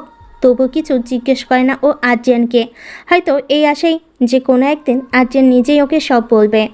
আদ্রিয়ান অনিমা তীব্র স্নেহাদের বাড়ির ড্রয়িং রুমে বসে আছে। স্নেহার বাবা মা গম্ভীর মুখ করে বসে আছে, আর স্নেহা এক সাইডে মাথা নিচু করে দাঁড়িয়ে আছে। তীব্র যদিও আসতে চায়নি, কিন্তু অনিমা আর আদ্রিয়ান মিলে জোর করে নিয়ে এসেছে ওকে। স্নেহার বাবা আদ্রিয়ানের দিকে তাকিয়ে বললেন। আদ্রিয়ান স্নেহার বাবার দিকে তাকিয়ে বলল। এসব ছাড়ুন, আপনি তো জানতেন যে স্নেহা আর তীব্র একে অপরকে ভালোবাসে, তবু নিজের জেদটাকে টিকিয়ে রাখতে স্নেহার বিয়ে অন্য কারোর সাথে দিতে চাইছেন, সেটা কি ঠিক করছেন? তীব্র কিছু বলবে তার আগে আদ্রিয়ান বলল। ভালোবাসা আছে স্যার, ওখানে কি স্নেহা ওর ভালোবাসা পাবে? স্যার, ওরা একে অপরকে ভালোবাসে, এটা কি যথেষ্ট নয়? এমন তো নয় যে তীব্র বেকার। তীব্রের কাছে স্নেহার সমস্ত রকম ভরণ পোষণের ক্ষমতা আছে, তাহলে সমস্যা কোথায়? জানি ওই ছেলেটার ফিউচার তীব্র চেয়ে বেশি উন্নত, কিন্তু আপনার মেয়ে তীব্রর কাছেই বেশি ভালো থাকবে, তার গ্যারান্টি আমি আপনাকে দিতে পারি। অনিমাও স্নেহার বাবার দিকে তাকিয়ে বলল। হ্যাঁ আঙ্কেল, তীব্র আর স্নেহা একে অপরের সাথে খুব ভালো থাকবে, আর ভালো থাকার জন্য প্রচুর টাকা পয়সার প্রয়োজন পড়ে না, শুধু ভালোবাসা থাকতে হয়, সেটা ওদের দুজনের মধ্যে আছে। আঙ্কেল, স্নেহা আপনাকে খুব ভালোবাসে, তাই আপনার কথা ভেবে আপনার কথা অমান্য করবে না বলেই নিজে তো কষ্ট পেয়েও আপনার পছন্দের ছেলেকে বিয়ে করতে রাজি হয়ে গেছে। আপনার তো উচিত, তাই না, স্নেহার ভালো কথা ভাবা? আদ্রিয়ান আবারও বলল। তবে আঙ্কেল, কোনো কিছু ভাবার আগে এটা মাথায় রাখবেন যে কোনটা আপনার কাছে বেশি ইম্পর্ট্যান্ট, নিজের জেদ নাকি নিজের মেয়ের খুশি। স্নেহার বাবা কিছুক্ষণ চুপ করে বসে ভাবলেন, তারপর স্নেহার মার দিকে তাকালেন, তারপর গলা ঝেড়ে বললেন। সকালের মুখে হাসি ফুটে উঠল শুধু তীব্র বাদে। ও এখনও গম্ভীর মুখে দাঁড়িয়ে আছে। অনিমা উঠে গিয়ে স্নেহাকে জড়িয়ে ধরল। স্নেহার বাবা তীব্রের কাছে গিয়ে বললেন। তীব্র মুখে হালকা হাসি ফুটিয়ে বলল, ইটস অল রাইট আঙ্কেল, আমি কিছু মনে করিনি। আদ্রিয়ান উঠে দাঁড়িয়ে মুচকি হেসে বলল, আঙ্কেল, আপনি হয়তো জানেন না যে তীব্রর বাবাও একজন বিজনেসম্যান। স্নেহার বাবা আর মা দুজনে চমকে গেলেন। স্নেহার বাবা অবাক হয়ে বললেন। আদ্রিয়ান মুখে হাসি রেখেই বলল, ইয়েস আঙ্কেল, জার্নালিজম ওর একটা প্যাশন ছিল, তাই ও এটাকেই প্রফেশন হিসেবে বেছে নিয়েছে, যেমন আমি মিউজিককে, কারণ এগুলোতে আহামরি টাকা পাওয়া না গেলেও শান্তি পাওয়া যায়। স্নেহার বাবা বেশ লজ্জিত হলেন এসব শুনে। কি ভেবেছিল তীব্রকে আর কি বেরোলো। এরপর সবাই একসাথে গল্পগুজব করতে শুরু করলো। তীব্র এক্সকিউজ মি বলে গার্ডেন এরিয়ার দিকে চলে গেল। অনিমা ইশারা করতে স্নেহ পিছন পিছন গেল। গিয়ে দেখে তীব্র পকেটে হাত ঢুকে এক দৃষ্টিতে তাকিয়ে আছে পুলের পানির দিকে। স্নেহা মুচকি হাসি দিয়ে পিছন থেকে জড়িয়ে ধরলো তীব্রকে। তীব্র বুঝতে পারলো এটা স্নেহা, তাই ছাড়ানোর চেষ্টা করতে স্নেহা বলল, আম সরি। তীব্র পাত্তা না দিতেই ছাড়াতে নিলেই স্নেহা আবার বলল, এমন করো না প্লিজ, সরি বলছি তো আমি, আর এমন করবো না। তীব্র এবার বিরক্ত হয়ে বলল, এখন কি আর দরকার আছে? স্নেহা মুখ ফুলিয়ে বলল, সরি বললাম তো। তীব্র স্নেহাকে ছাড়িয়ে নিয়ে ঘুরে ওর দিকে তাকিয়ে বলল, হ্যাঁ পারো তো, সেটাই, যা খুশি তাই করে এরপর আমি সরি বললেই সব শেষ। স্নেহাপার কিউট ফেস করে কান ধরে বলল, প্লিজ এবারের মতো ক্ষমা করে দাও। দেখো সব ঠিক হয়ে গেছে তো এখন, বাবা মা মেনে নিয়েছে।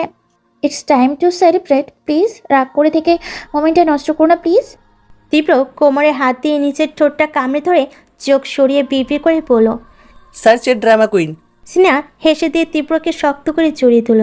তীব্র আর নিজের রাগ ধরে রাখতে পারল না, ও হেসে জড়িয়ে ধরল স্নেহাকে। এত বছরের ভালোবাসা আজ সার্থক হলো।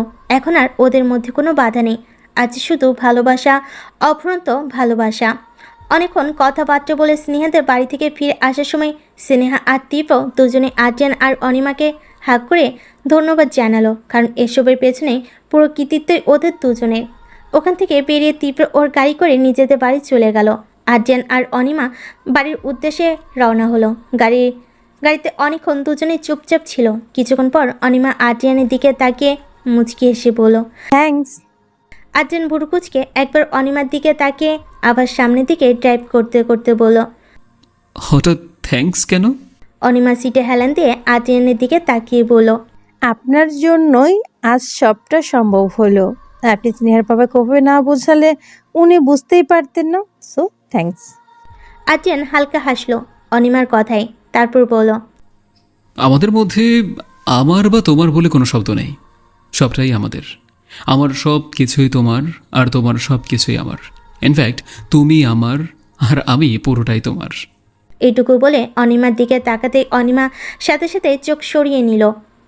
আদ্রিয়ানের কথাগুলো শুনে ওর হার্টবিট দ্রুত গতিতে বিট করতে শুরু করে দিয়েছে, তাই আদ্রিয়ানের দিকে তাকালো না ও, বাইরে তাকিয়ে রইল।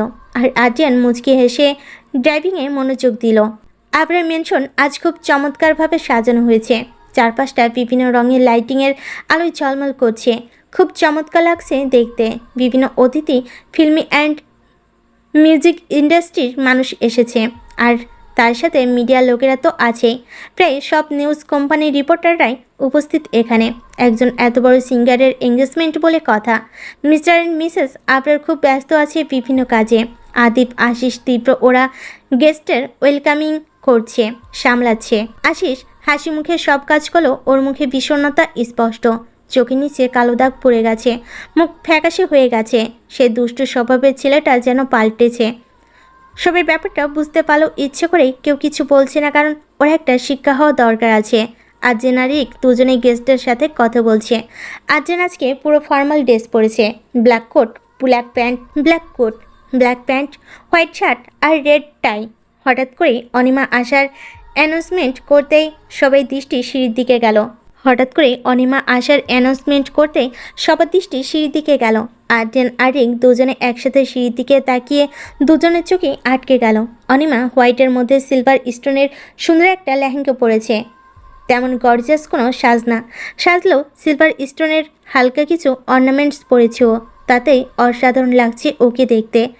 ওর এক পাশে স্নিগ্ধা, আরেক পাশে অরুমিতা, আর পেছনে স্নেহা দাঁড়িয়ে আছে। আদ্রিয়ানের তো হাট বেরিয়ে আসার উপক্রম হয়েছে, আর রিকো এক দৃষ্টিতে তাকিয়ে আছে অনিমার দিকে, কিন্তু পরক্ষণে নিজেকে সামনে নিল আর সরিয়ে নিল। অনিমার দিকে ওভাবে তাকানোর অধিকার তো ও নেই, সেই অধিকার শুধু আদ্রিয়ানের। এসব ভেবে নিজেকে শক্ত করার বৃথা চেষ্টা করতে লাগলো ও। আদ্রিয়ান মুচকি এসে সিঁড়ির কাছে গিয়ে অনিমার দিকে হাত বাড়িয়ে দিল। অনিমা কয়েক সেকেন্ড আদ্রিয়ানের হাতের দিকে তাকিয়ে থেকে মুচকি হেসে হাত ধরল।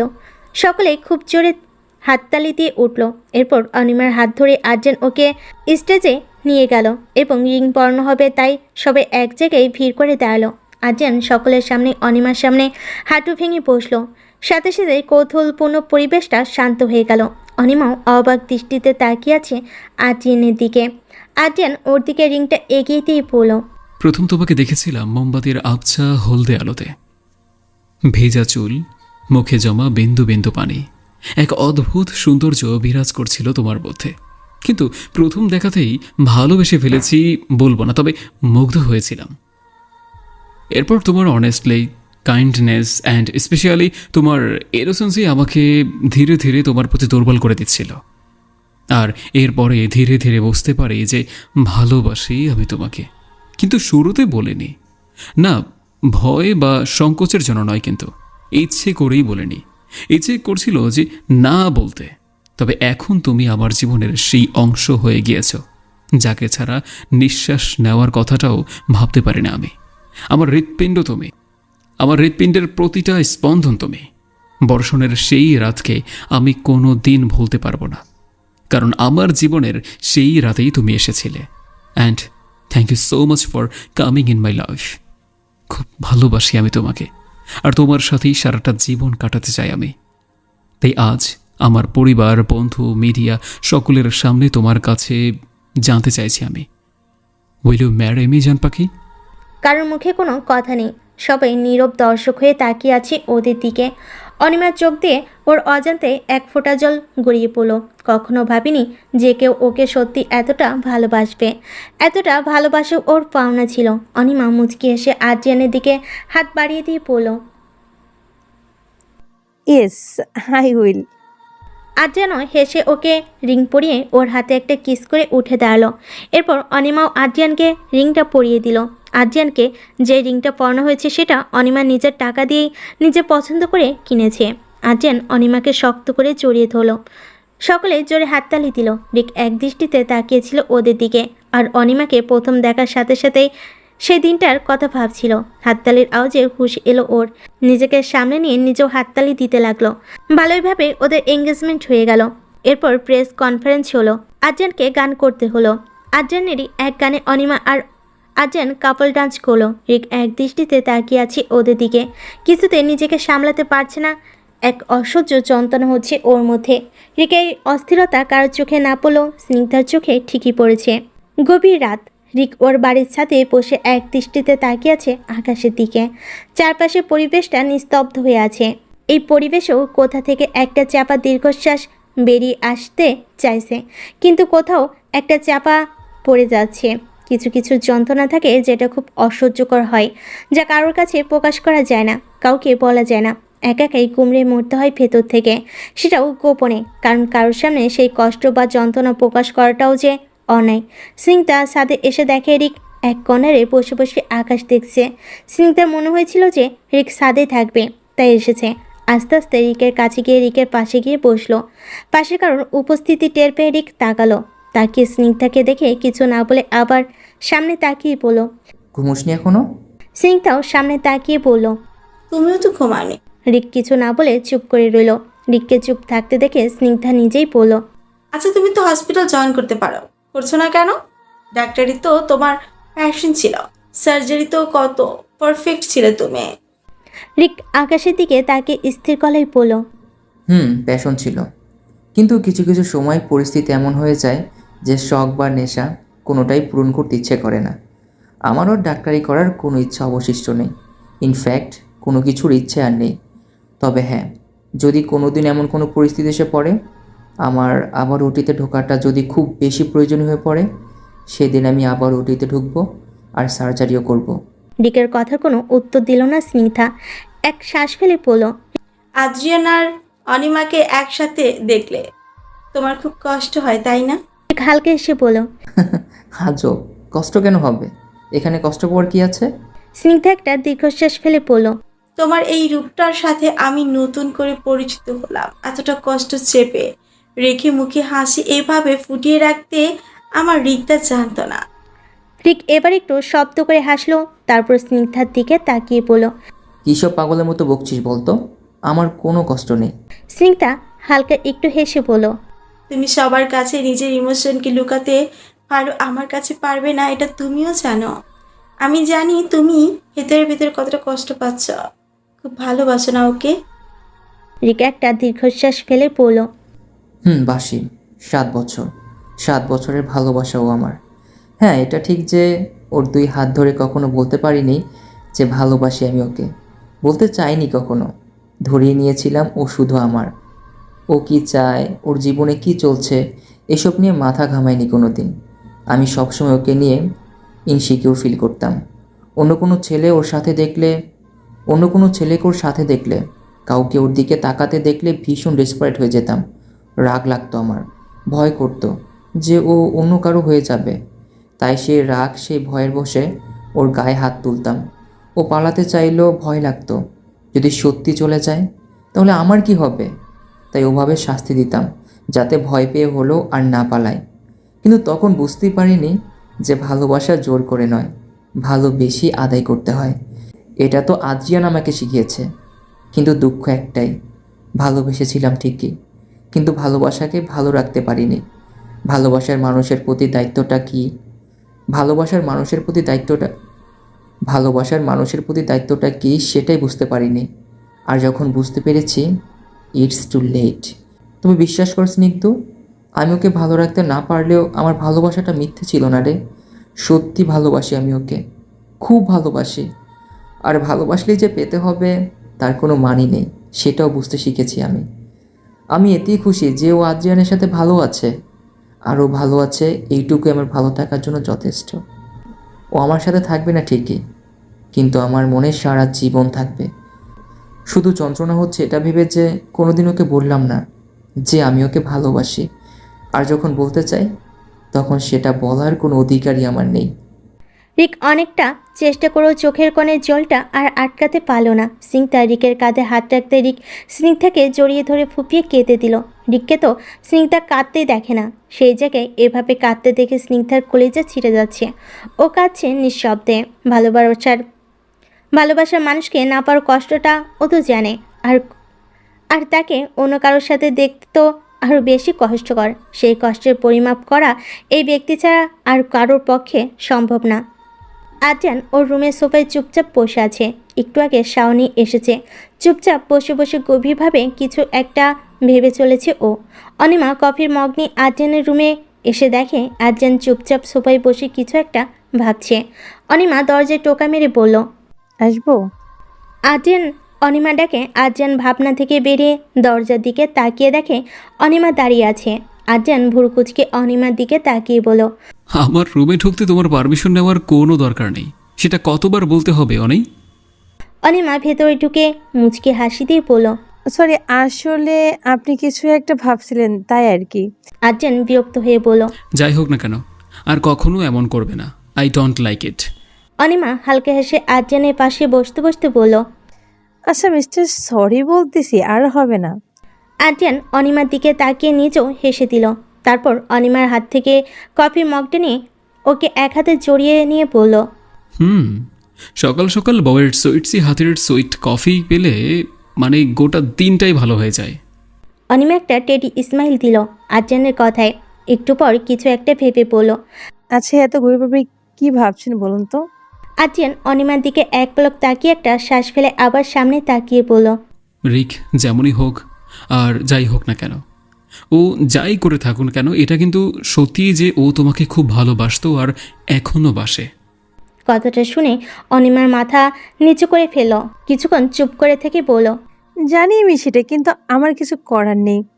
উনি নাকি আমাকে দেখেছিলেন যখন আমার 18 বছর বয়স, আমার আব্বুকে যেদিন খুন করা হয়েছিল সেই দিন। কিন্তু আমি দেখেছিলাম যখন আমার 20 বছর বয়স তখন। উনি আমার লাইফে এন্ট্রিটাই এভাবে নিয়েছিল যে ওনার প্রতি ভয় ছাড়া আমার কোনো অনুভূতি কাজই করতো না। কি আর করতাম আমি? আমার এক একটা কদম ফেলতেও ভয় লাগতো জানেন, যে কখন রিকের অপছন্দের কিছু করে ফেলবো আর কখন কি শাস্তির সম্মুখীন হতে হবে। আমার পরিস্থিতি তখন এমন ছিল যে কিছু ভাবতেই পারিনি আমি। মামুর অকারণে বকাঝকা, মামির কথায় কথায় গায়ে হাত তোলা, আর অর্ক ভাইয়া এমন একটা মানুষের সাথে একই বাড়িতে থাকা, সেই মানুষটার সুযোগ পেলেই আমাকে, আর তারপর রিকের ওইসব ব্যবহার। কিছু ভাবার মতো অবস্থাতেই ছিলাম না আমি। আমার মাথায় তখন শুধু এটাই ঘুরছিল যে কি করে এইসব থেকে মুক্তি পাবো। তখন শুধু সুস্থ স্বাভাবিক একটা জীবন পাওয়ার জন্য মরিয়া ছিলাম আমি। রিক আমাকে সত্যিই ভালোবেসেছে, আমি সেটা সুইডেনে থাকা অবস্থায় একটু একটু করে বুঝতে পেরেছি। কিন্তু আমার তখন কিছু করার ছিল না, কারণ তখন অলরেডি আমি মানে ওনার ভালোবাসাতে পারলেও ওনাকে ভালোবাসতে আমার পক্ষে সম্ভব ছিল না তখন। আর আমি হেল্পলেস ছিলাম আদ্রিয়ান, তবে সেলফিশ নই। অনেকেই হয়তো ভাবছে যে আমি শুধু নিজের স্বার্থটাই দেখেছি, নিজের সুখের জন্য অনেকে কষ্ট দিয়েছি, কিন্তু সত্যি তো এটা যে আমার কাছে সেকেন্ড কোনো অপশন ছিল না। বলতে বলতেই কেঁদে দিয়েছে অনিমা। আদ্রিয়ান এতক্ষণ চুপচাপ অনিমার কথা শুনছিল। এবার ও অনিমার চোখ মুছে দিয়ে বলল, তোমার নিজেকে এক্সপ্লেন করার কোনো দরকার নেই অনি। আমি জানি তুমি কি আর কেমন। যা হয়েছে তাতে তোমার কোনো দোষ নেই, তাই প্লিজ নিজেকে আর অপরাধী ভেবো না। দেখবে রিকের জন্য নিশ্চয়ই ভালো কিছু অপেক্ষা করছে, আর ও একদিন খুব ভালো থাকবে। অনিমা নিজেকে সামলে হ্যাবোধক মাথা নাড়ল। আদ্রিয়ান অনিমাকে বুকে জড়িয়ে ধরে চুপচাপ বসে রইল। রিকের জন্য ও নিজেরও খারাপ লাগছে। রিকের কষ্টের পরিমাণ ও খুব ভালোভাবেই বুঝতে পারছে, কিন্তু এখন কিছু করেনি। শুধু এইটুকু প্রার্থনা করতে পারে যে রিক তার জীবনে খুব ভালো একজনকে পাক, যে ওকে খুব ভালো রাখবে। রিক, রঞ্জিত চৌধুরী আর কবির শেখ তিনজন বসে ব্রেকফাস্ট করছে। রঞ্জিত চৌধুরী রিকের দিকে তাকিয়ে বললেন, ওদিকের কি অবস্থা? আদ্রিয়ান নতুন করে কি প্ল্যান করছে? রিক খাবার খেতে খেতেই বলল, করলে তো বলতামই, তোমাদের যেতটুকু বলার সেতটুকু বলেছি, যা দেওয়ার তা তো দিয়েছি। কবি শেখ খাওয়া থামিয়ে রিকের দিকে তাকিয়ে বলল, হ্যাঁ, কিন্তু আপদ কি হয়েছে? রিক কিছুক্ষণ চুপ থেকে বলল, নিউজে তো দেখেছই যে কালকে ওদের এঙ্গেজমেন্ট হয়েছে, সেই সব নিয়ে বিজি ছিল।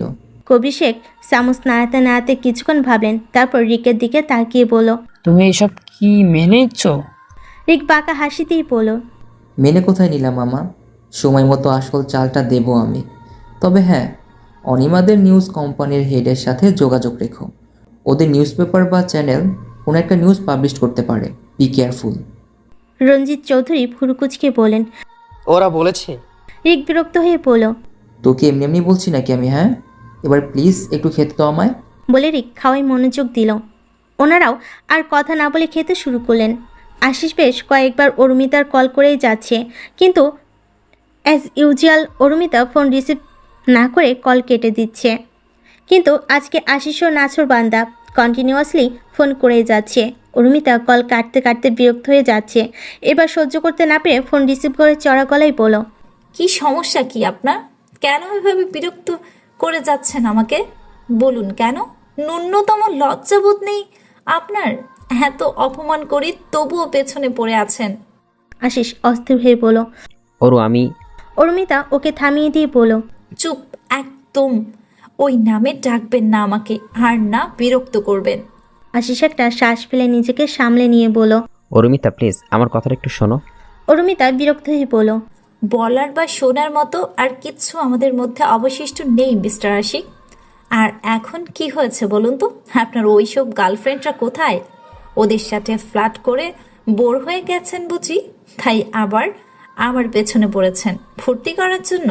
আশিসের খুব খারাপ লাগলো অরুমিতার কথায়, কিন্তু ওর এসব কথা পাওনায় ছিল, এতে অরুমিতার দোষ নেই। তাই নরম কণ্ঠে বলল, অরু, আমি জানি যে আমি যেটা করছি তারপরেও তোমার এরকম ব্যবহার করা খুব স্বাভাবিক। আমি জানি আমি অন্যায় করেছি আর নিজের ভুলটাও বুঝতে পেরেছি। প্লিজ ক্ষমা করে দাও আমাকে। অরুমিতা একটা তাচ্ছিলের হাসি দিয়ে বলল, ক্ষমা করার আমি কে বলুন তো? আপনার প্রতি আমার কোনো অভিযোগ বা ক্ষোভ কিছুই নেই। ইনফ্যাক্ট আমার লাইফে আপনি আর ম্যাটার করবেন না। সো প্লিজ নিজেকে এতটাও গুরুত্ব দেবেন না। রাখছি। বলে অরুমিতা ফোনটা রেখে দিল। না চাইতেও কেঁদে দিল ও। এই কয়দিনে আশিস ওর কাছে বারবার ক্ষমা চেয়েছে। অরুমিতা এখন বুঝেও গেছে আশিস সত্যি অনুতপ্ত আর ও শুধরে গেছে।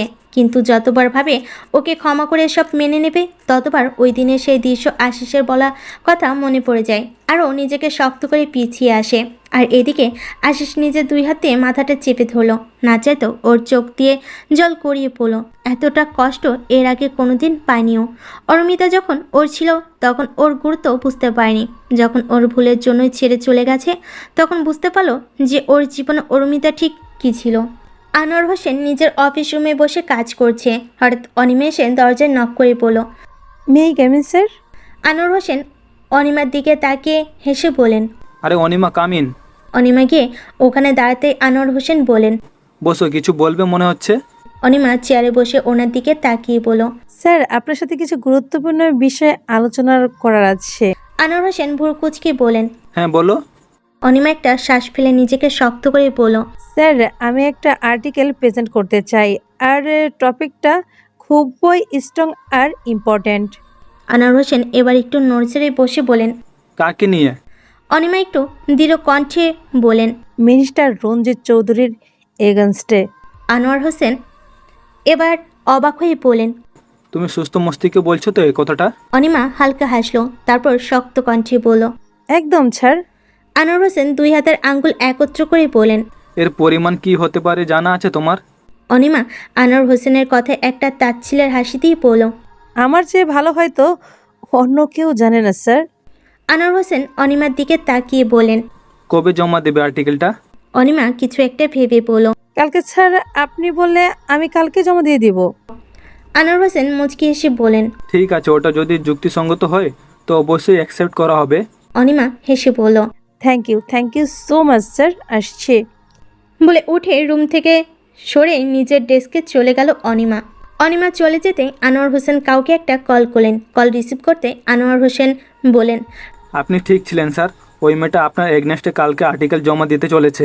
রঞ্জিত চৌধুরী পাকে হেসে বলেন, রাখছি, আপনার টাকাটা পাঠিয়ে দেওয়া হচ্ছে, নিয়ে নেবেন। বলে ফোনটা রেখে একটা শ্বাস ফেলে রিক আর কবির শেখের দিকে তাকালেন উনি। তারপর বলেন, মেয়েটা কালকের মধ্যেই আর্টিকেল জমা দেওয়ার কথা ভাবছে, তাই যা করার আজ রাতের মধ্যেই করতে হবে। কবির শেখ কিছু চিন্তা করতে করতে বলেন, আদ্রিয়ান থাকতে অনিমার কোনো ক্ষতি করার কারোর পক্ষে সম্ভব হবে না, তাই সালারের দুটাকেই সরাতে হবে, তাও আজ রাতের মধ্যে। রিক একটু আলচেমি ঝেড়ে পাকা হেসে বলল, ইতিহাস তাহলে তার পুনরাবৃত্তি করতে চলেছে। রঞ্জিত চৌধুরী একটা শ্বাস ফেলে বলেন, হয়তো তাই, তোমার কি মত? রিক খানিকটা শব্দ করে হাসলো, তারপর হাসি থামিয়ে বলল, আমার মতো 7 বছর আগে আমার মতো নিয়েছিল জেনে। আমার মতো 7 বছর আগে আমার মতো নিয়েছিলে যে আজ নিচ্ছ। আমার মতো 7 বছর আগে আমার মতো নিয়েছিলে যে আজ নিচ্ছ। আমার কাজ ছিল তোমাদেরকে সকল ইনফরমেশন দেয়া, আমি দিয়েছি। এখন তোমরা কি করবে সেটা তোমাদের ব্যাপার। কবির শেখ ভুরু কুঁচকে বলল, অনিমাকে মেরে ফেললে তোমার কোনো আপত্তি নেই? রিক শান্ত কণ্ঠে বলল, না নেই। কেন থাকবে? কোনো দিন আমার ভালোবাসা বোঝনিও। না নেই। কেন থাকবে? কোনো দিন আমার ভালোবাসা বোঝনিও। কখনো আমার কষ্টটাও চোখে পড়েনি। অন্যকে ভালোবেসেছে, অন্যকে বিয়ে করেছে, স্বার্থপরের মতো শুধু নিজের কথাই ভেবেছে। আর এটুকু বুঝে গেছি যে ও আমার হবে না, তাই ওকে আমি অন্য কারো হতেও দিব না। তোমরা তো জানোই, যে জিনিসের উপর আমার নজর পড়ে আমি সেটাকে নিজের করে নিই, আর তা না হলে সেটার অস্তিত্বই শেষ করে দেই, যাতে অন্য কেউ সেটা না পায়। তাই অনেকেও মরতে হবে, আর ওকে তোমরা কেউই মারবে না, আমি নিজের হাতে ওকে মারব। আর আমি চাই অনিমার মৃত্যু আদ্রিয়ার নিজের চোখে দেখুক। বাকি যা খুশি করো, বাকি যা খুশি তোমরা করো, আই ডোন্ট কেয়ার। বলে উঠে চলে গেল রিক। কবির শেখ ওনার সে বিখ্যাত হাসিটা দিলেন। উনি ঠিক যেটা চেয়েছিলেন আজ সেটাই হচ্ছে।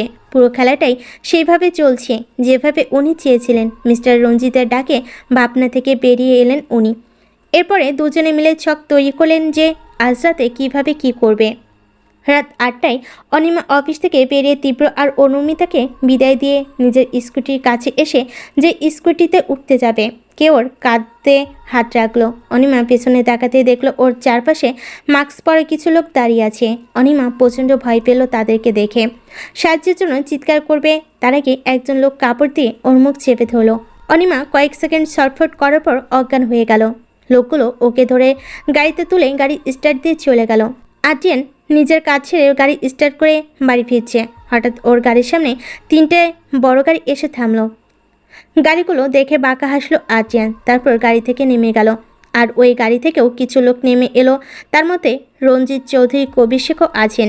রঞ্জিত চৌধুরী বলেন, কি মিস্টার রকস্টার, সব সময় তো খুব অ্যাটিটিউড দেখাও, আর আজ এত রাতে একা একাই চলাফেরা করছো।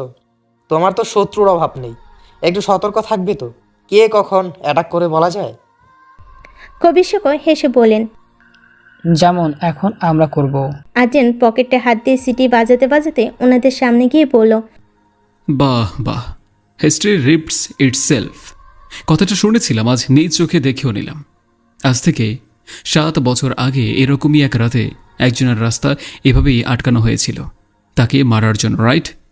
তবে 3টে পার্থক্য আছে। 1, সেদিন বৃষ্টি ছিল, আজ নেই। 2, আমি নেমে আপনাদের মুখোমুখি হলেও সেদিন উনি গাড়ি ইউটার্ন করে শর্ট টার্ন নিয়েছিলেন, কারণ ওনাকে ওনার মেয়েকে বাঁচাতে হতো। আর 3, উনি ছিলেন জার্নালিস্ট আর আমি রকস্টার। আর কি যেন বললেন, আমি একা? Just a minute. বলে আদ্রিয়ান কাউকে একটা মিসড কল দিতেই সাথে সাথে 4টে গাড়ি এসে থামলো আর সেখান থেকে লোক বেরিয়ে এলো। আদ্রিয়ান বাঘে হেসে বলল, আপনাদের এখনো মনে হয় আমি একা? কবির শেখ আর মিস্টার রঞ্জিত দুজনেই হাসলেন। ওদের হাসি দেখে আদ্রিয়ান ভুরু কুঁচকাল, কারণ হাসির কারণ ওর অজানা। কবির শেখ এগিয়ে এসে বললেন, আমাদের মরার কথা ভাবার আগে এটা দেখে নাও। বলে আদ্রিয়ানের সামনে মোবাইলের স্ক্রিনটা তুলে ধরলো। স্ক্রিনে তাকিয়ে আদ্রিয়ান অবাক হয়ে গেল, কারণ একটা চেয়ারে অনিমা হাত মুখ বাঁধা অবস্থায় অজ্ঞান হয়ে আছে। রঞ্জিত চৌধুরী এগিয়ে এসে বাঁকা হেসে বললেন, এখন যদি এখানে আমাদের কিছু হয় তাহলে ওখানে তোমার অনিমা মরবে, কি সেটা চাও? আদ্রিয়ান রাগী চোখে ওনাদের দিকে তাকিয়ে শক্ত কণ্ঠে বলল। ছেড়ে দিন ওকে। কবির শেখ হেসে বললেন, আরে এত তা কিসের রকস্টার বাবু, একটু সবর করো। যদিও চাও যে আরিমা বেঁচে থাকুক, তো কোনো রকম টালবাহানা না করে আমাদের সাথে চলো। আদ্রিয়ান একটা শ্বাস ফেলে পেছনে তাকিয়ে ও লোকেদের চলে যেতে ইশারা করলো। তারপর ওনাদের দিকে তাকিয়ে বলল, যা বলবেন তাই করব, কিন্তু ওর গায়ে যদি একটা আঁচড়ও লাগে না তাহলে খুব বেশি পস্তাবেন আপনারা। কবি শেখ কিছু না বলে লোকগুলোকে ইশারা করতে ওরা আদ্রিয়ানের হাত আর চোখ বেঁধে দিয়ে হাত ধরে নিয়ে গাড়িতে বসলো। তারপর রঞ্জিত চৌধুরী আর কবি শেখ গাড়িতে উঠতেই গাড়ি স্টার্ট দিল ওরা। আদ্রিয়ানও কিছু না বলে চুপচাপ ওদের সাথে গেল, কারণ অনিমা ওদের কাছে আছে, তাই ওকে সেটাই করতে হবে যেটা ওরা বলেছে।